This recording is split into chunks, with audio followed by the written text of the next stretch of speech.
दो वीडियो देख रहे हैं। एक में प्रधानमंत्री किसी चर्च में क्रिसमस मना रहे हैं, कैमरे घूम रहे हैं, तस्वीरें खिंच रही हैं और दुनिया को यह दिखाया जा रहा है कि भारत धर्मनिरपेक्ष संभाव वाला देश है। लेकिन दूसरी स्क्रीन पर एक दूसरा भारत है जहां उसी त्योहार को मनाने वालों पर हमला होता है, उनकी सजावटें तोड़ी जाती हैं और भीड़ धर्म के नाम पर कानून का मजाक उड़ाती है। जो भीड़ चर्च तोड़ रही है या किसी बाजार में क्रिसमस का उत्सव बिगाड़ रही है, वह नफरत का औजार है। ये वही लोग हैं जो अपने बच्चों को स्कूलों की फीस भरने के लिए जूझते हैं, लेकिन उन्हें यह सिखा दिया गया है कि उनकी परेशानी का जिम्मेदार कोई और मजहब है, कोई और पहचान है, जबकि असली जिम्मेदार तो वो सत्ता है जिसने धर्म के नाम पर लोकतंत्र का गला घोटा हो और कॉर्पोरेट पूंजी को अपनी गोद में सुला रखा है। एक गरीब मजदूर का बच्चा सेंटा की टोपी बेचता है और उसी पर कोई हिंदू राष्ट्र का ठप्पा लगाकर हमला कर देता है। कोई नहीं पूछता कि उस बच्चे के पास स्कूल की फीस के लिए पैसे क्यों नहीं है, उसका घर उजाड़ा क्यों है, क्योंकि सवाल जितना असली होगा जवाब उतना असहज होगा। और वही तो लेफ्टिस्ट नजरिया है, सवाल को असली जड़ तक ले जाना। यही दोहरा पाखंड है जिसमें एक तरफ नरेंद्र मोदी दुनिया के सामने यह दलील देते हैं कि वो तो क्रिसमस को भी मानते हैं, होली भी, ईद भी, सभी धर्मों को त्योहारों में शामिल होते हैं। खुद को बड़े गर्व से सबको साथ लेकर चलने वाला सेकुलर नेता बताने की कोशिश करते हैं, लेकिन दूसरी तरफ उनके ही नाम पर संगठित की गई भीड़ उसी विचारधारा से ताकत लेकर और अक्सर राज्य की मिशनरी की चुप्पी को या मौन सहमति के बल पर ईसा मसीह की मूर्तियों को गिरा रही है, सेंटा क्लॉज की मूर्तियों को तोड़ रही है, मदर मेरी की प्रतिमाओं को, मूर्तियों को अपमानित कर रही है। ऐसे हमलों के सैकड़ों वीडियो सोशल मीडिया पर इस वक्त घूम रहे हैं जो पूरी भारत की तस्वीर को पूरी दुनिया के सामने बेहद खराब तरीके से पेश कर रहे हैं। यह सब रायपुर में हो रहा है जहां पर उनकी ही पार्टी की सरकार बैठी है, भारतीय जनता पार्टी की सरकार। ऐसे ही एक और वीडियो बरेली से सामने आता है जहां पर एक जगह क्रिसमस का कार्यक्रम चल रहा है, परिवार, बच्चे, चर्च के लोग मिलकर शांति से उत्सव मना रहे हैं। तभी कुछ लोग सामने आकर जोर जोर से तालियां बजाते हैं, चिल्ला चिल्लाकर हनुमान चालीसा पढ़ना शुरू कर देते हैं और जिस लहजे में, जिस तरीके से और उत्तेजना के साथ वो पढ़ रहे हैं उसे देखकर शर्म आनी चाहिए। यह भक्ति कम और स्टेज शो ज्यादा लगता है, ऐसा शो जो माइक, मोबाइल, कैमरा और राजनीतिक एजेंडे के लिए तैयार किया जाता है ताकि क्लिप व्हाट्सएप यूनिवर्सिटी और टीवी स्टूडियो तक पहुंच सके। इस वीडियो को ध्यान से देखिए, हर फ्रेम अपने आप बोलता है। पुलिस वहां मौजूद है, वर्दी में खड़ी दिखती है, लेकिन उसका रुख देखकर ऐसा लगता है जैसे वे आम नागरिकों के लिए नहीं बल्कि इन हंगामा करने वाले लोगों की सुरक्षा में तैनात हो। यह कानून व्यवस्था नहीं है, कानून का इस्तेमाल चुनिंदा गुंडों की ढाल की तरह किया जाना चाहिए। यही लोग हैं जिन्हें कभी मस्जिद के सामने जाकर हनुमान चालीसा चिल्लानी होती है, कभी चर्च के गेट पर खड़े होकर नारेबाजी करनी होती है, कभी ईद के दिन माहौल बिगाड़ना होता है, कभी क्रिसमस की रात को शोर मचाकर दहशत फैलानी होती है। और नरेंद्र मोदी जी के लिए वोट जुटाने का काम भी यही लोग करते हैं। ये सिर्फ किसी एक मजहब के दुश्मन नहीं है, ये भारत के संविधान के विरोधी हैं, इस देश के सेकुलर ढांचे और लोकतंत्र की बुनियाद को कमजोर करने वाले लोग हैं। इनकी वजह से भारत की इमेज ग्लोबल मंच पर गिर रही है, हमारी विदेश नीति की नैतिक ताकत कमजोर पड़ रही है और हर प्रवासी भारतीयों को शक की नजर से देखे जाने का खतरा और भी बढ़ता जा रहा है। घर के भीतर का सच देख लीजिए, ये लोग अपने घर में ना तो सुबह उठकर पूजा करते दिखाई देंगे, ना शांत मन से कभी व्यक्ति किसी भक्ति में बैठे मिलेंगे। इनके परिवार वालों से पूछिए कितनी बार इन्हें नियमित रूप से आपने मंदिर के कोने में आसन जमा कर हनुमान चालीसा पढ़ता देखा है? नहीं के बराबर। भक्ति इनके लिए निजी साधना नहीं है बल्कि पब्लिक परफॉर्मेंस है।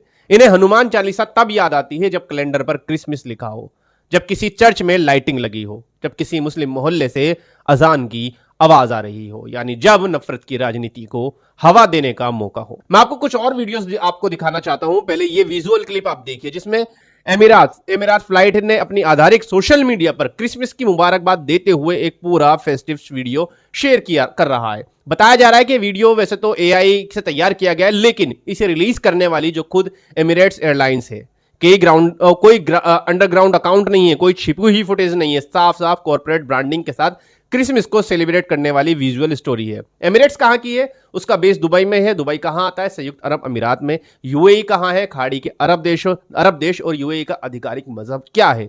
इस्लाम, यानी एक इस्लामिक गणराज्य जहां राज्य धर्म का इस्लाम है। यानी एक घोषित इस्लामी मुल्क में सरकारी पाबंदियों के बीच भी बड़े आराम से क्रिसमस मनाया जा रहा है। वहां की बड़ी एयरलाइंस तक खुलकर क्रिसमस स्पेशल प्रमोशन कर रही हैं, वीडियो बना रही हैं, जहाज सजा करते त्योहार का माहौल बना रही हैं, और किसी को इसे देखकर यह ख्याल नहीं आता कि हमारा धर्म खतरे में पड़ गया है, हमारी पहचान मिट जाएगी, या ये हमारी संस्कृति पर हमला है। अब दूसरा वीडियो आप देखिए जो आपकी स्क्रीन पर चल रहा है, ये कतर से है, कतर एयरवेज का है। वहां आप साफ देखते हैं कि पूरे प्लेन और एयरपोर्ट को, स्पेस को क्रिसमस के मौके पर बेहद खूबसूरती से सजाया गया है। केबिन क्रू और स्टाफ क्रिसमस की बधाइयां दे रहे हैं और इसे एक इंसानी उत्सवी माहौल की तरह पेश किया जा रहा है, ना कि किसी मजहबी साजिश की तरह। तीसरा वीडियो लाहौर का है, लाहौर पाकिस्तान से। जी हां, पाकिस्तान से। पाकिस्तान भी एक मुसलमान बहुल इस्लामिक देश है, जिसे लोग कट्टरपंथी देश भी कहते हैं, लेकिन वहां की सड़कों पर आप क्रिसमस का जुलूस निकलते देखते हैं। लोग खुलेआम मशाले, क्रॉस, बैनर लेकर निकले हैं। बच्चे और बुजुर्ग सब मिलकर क्रिसमस का जश्न मना रहे हैं, गाना बजाना हो रहा है और माहौल में डर नहीं बल्कि एक सामान्य त्योहार की रौनक दिख रही है। वो वीडियो तो आपको याद ही होगा जिसमें एक गरीब बच्चा सेंटा क्लॉज के कपड़े और क्रिसमस की दूसरी चीजें बेच रहा था, और एक आदमी कार से उतरता है, रुकता है और कार से उतरकर उससे कहता है, ये हिंदू राष्ट्र है, यहां ये सब तमाशा नहीं होगा। एक मासूम बच्चे से जो सिर्फ पेट पालने के लिए सड़क के किनारे टोपी और मुकुटे बेच रहा है, आप उससे यह कह रहे हैं, आप हिंदू राष्ट्र का प्रमाण पत्र मांग रहे हैं उस बच्चे से। असल में तो शर्म इस बात पर आनी चाहिए थी कि इतना छोटा सा बच्चा स्कूल जाने की उम्र में कॉपी किताब लेकर क्लास में बैठने के बजाय सर्दी में सड़क पर सामान बेचने को मजबूर है। सवाल यह होना चाहिए था कि क्या इसके पास फीस भरने के पैसे हैं या नहीं, क्या इसका परिवार 2 वक्त की रोटी जुटा पा रहा है या नहीं। मदद करने के बजाय, उसकी हेल्प करने के बजाय उसको डांट कर, धमका कर उसके रोजगार पर भी हमला किया जा रहा है। यानी ना सरकार उसे हक दे रही है, ना समाज उसे मेहनत करने दे रहा है। दोनों मिलकर उस पर दोहरी मार कर रहे हैं। अरे भाई, आप कौन होते हैं किसी को रोकने वाले? आपकी क्या जिम्मेदारी है? कोई क्रिसमस मनाना चाहता है या नहीं मनाना चाहता, अपने तरीके से सेलिब्रेट करना चाहता है, सड़क पर छोटी मोटी चीजें बेचकर अपना घर चलाना चाहता है, तो आप उसे रोकने वाले भगवान हैं या संविधान से ऊपर कोई ताकत? जरा याद कीजिए, एक पुराना मामला, कंबोडिया में भगवान विष्णु की एक मूर्ति को वहां की सेना ने गिरा दिया था, तो भारत सरकार ने तुरंत कड़ा बयान जारी किया, चिंता जताई और सांस्कृतिक विरासत को के सम्मान की बात की थी। ये वो मामला है कंबोडिया की धरती का था, इसलिए दिल्ली से आवाज उठी और अंतर्राष्ट्रीय मंच पर हिंदू भावनाओं की बात की गई। लेकिन अब जब खुद भारत के अंदर सबके सामने खुलेआम मदर मेरी की मूर्तियां तोड़ी जा रही हैं, ईसा मसीह से जुड़ी प्रतिमाओं को गिराया जा रहा है, चर्चों में घुसकर हम पूजा प्रार्थना में बाधा डाली जा रही है, चर्चों को तोड़ा जा रहा है, त्योहारों का कार्यक्रम रद्द करवाए जा रहे हैं, तो जिस सरकार ने कंबोडिया पर भाषण दिए थे वही सरकार अपने यहां की इन हरकतों पर चुप्पी साधे बैठी हुई है। क्या जवाब लेगी कंबोडिया से? ऐसे में आप नैतिक ताकत के साथ किसी और देश से क्या पूछेंगे, जब आपके अपने घर की दीवारें ही नफरत सी आपके घर की दीवारों में ही नफरत की दरार पड़ रही हो, तो आप दूसरे के घर की दरारों पर भाषण देने की स्थिति में नहीं रहते। और जो बदनामी हो रही है उसकी परतें अब सिर्फ सोशल मीडिया तक सीमित नहीं है, मुख्य धारा के अखबार और अंतर्राष्ट्रीय संस्थाएं ऐसे दस्तावेज बना रही हैं। एक संस्था है, मैं आपको बता दूं, ओपन डोर्स, जिसका मुख्यालय जो है वो नीदरलैंड में है और जो करीब 70 देशों में ईसाइयों के अधिकारों और धार्मिक स्वतंत्रता की निगरानी करती है। इसकी ताजा रिपोर्ट में यह दर्ज है कि पूरे भारत में क्रिसमस से जुड़े कार्यक्रम को रोकने, चर्चों की गतिविधियों को में बाधा डालने, प्रार्थना सभाओं पर हमला करने या उन्हें प्रशासनिक दबाव से रद्द करवाने की 60 से ज्यादा घटनाएं दर्ज की गई हैं। यही रिपोर्ट बताती है कि ईसाई समुदाय को क्रिसमस से पहले और उसके आसपास के दिनों में लगातार हमलों की धमकियों, फर्जी आरोपों और त्योहारों को रद्द होने जैसी समस्याओं का सामना करना पड़ रहा है। यानी सिर्फ एक आध मामूली घटना नहीं, बल्कि व्यवस्थित पैटर्न जो है वो नजर आ रहा है। इसी दस्तावेज आंकड़ों में जनवरी से नवंबर 2025 के बीच भारत में ईसाइयों की पीड़न की 2900 से ज्यादा घटनाएं दर्ज की गई हैं। यानी रोजाना औसतन कई मामले तो जो है हिंसा, धमकी, जबरन धर्म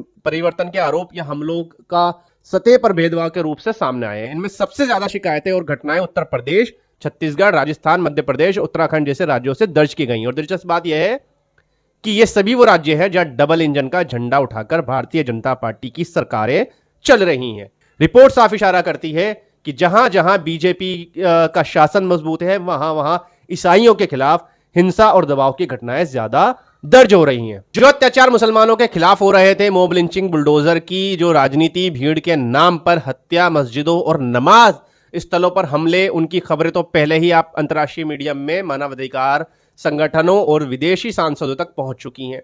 अब उसी सूची में ईसाइयों के खिलाफ बढ़ते हमले, क्रिसमस और चर्चों पर हो रही कार्रवाई और अल्पसंख्यक अधिकारियों की हनन की नई कहानी भी जुड़ती जा रही है। यानी आपने अपने ही देश की जमीन पर जो नफरत बोई है वो अब दो समुदाय तक फैल चुकी है। मुसलमान भी इसका शिकार है, ईसाई भी उसके शिकार है, और उसकी खबर अब दुनिया के हर बड़ी रिपोर्ट और हर गंभीर बहस का हिस्सा बनने वाली है। ईसाइयों को, मुसलमानों को, सिखों को, जैनों को, बुद्धों को, सबको बराबर का सम्मान मिले। ये तभी मुमकिन है जब राज्य किसी एक धर्म के नहीं, सबके अधिकारों की रक्षा करे। इसीलिए मैंने कहा है कि ये हरकतें जो लोग कर रहे हैं और करवा रहे हैं वो देश के सबसे बड़े दुश्मन हैं, जो सारी दुनिया में हमारी इमेज खराब कर रहे हैं। ब्रिटेन के, इंग्लैंड के अखबार टेलीग्राफ ने जो पूरी रिपोर्ट छापी है यहां पर ईसाइयों पर जो हमले हो रहे हैं, हमले को लेकर, आपको क्या लगता है कि इंग्लैंड में इसका कोई असर नहीं पड़ेगा? बिल्कुल पड़ेगा। तुरंत कोई असर ना हो लेकिन बाद में जरूर होगा, लेकिन लॉन्ग टर्म में इसका असर हमें देखने को मिलेगा। जो डंका गले मिलकर बजवाया जा रहा है वो डंका फट के बिखर जाएगा। कल को किसी हिंदू के साथ वहां पर दुर्व्यवहार की खबर आएगी तो बेहद दुख होगा, बेहद ज्यादा अफसोस जो है वो हम सबको होगा। इतना ही कह सकता हूं कि आपको त्योहार मनाना है मनाइए, ना मनाना हो मत मनाइए, लेकिन हिंदुस्तान जिसका संविधान सेक्युलरिज्म की बात करता है, जिसकी नींव ही बराबरी के आधार पर पड़ी है, वहां जो ईद मनाना चाहता है उसको ईद मनाने दीजिए, जो क्रिसमस मनाना चाहता है उसको क्रिसमस मनाने दीजिए। उसको क्रिसमस मनाने से मत रोकिए। सबको अपना त्योहार मनाने, अपने तरीके से मनाने का, जीने का पूरा अधिकार है। इस तरह की हरकतें करके ये लोग पूरी दुनिया में भारत का नाम बदनाम कर रहे हैं। और शर्मनाक ये है कि चर्च के अंदर जाकर क्रिसमस मनाने वाले हमारे नरेंद्र मोदी जी और उनकी सरकार ऐसे लोगों के खिलाफ कोई भी कार्यवाही नहीं कर रही है। खैर, आप इस पूरी वीडियो पर क्या सोचते हैं, इस पूरे मसले पर क्या सोचते हैं, हमें कमेंट करके जरूर बताएं। वीडियो को लाइक करें, शेयर करें और चैनल को सब्सक्राइब करना बिल्कुल ना भूलें।